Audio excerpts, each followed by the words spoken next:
Important point ఏంటంటే article 21 applies to citizens and non citizens both.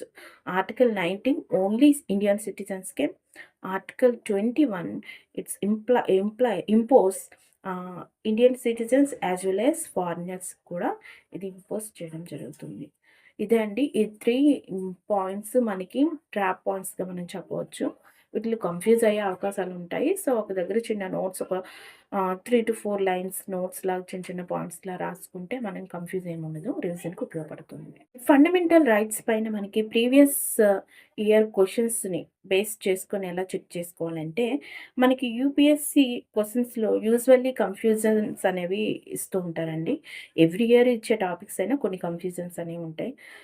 Article 19 ఇందాక చెప్పినట్టు only Indian సిటిజన్స్‌కేనా, ఫారినర్స్‌కేనా అని అడుగుతారు. ఇది ఓన్లీ సిటిజన్స్‌కి. అలాగే ఆర్టికల్ 21 అనేది సిటిజన్స్ ప్లస్ ఫారినర్స్‌కి కూడా యూజ్ అవుతుంది. సో, ఇలా ఇలా మనల్ని కన్‌ఫ్యూజ్ చేస్తారు.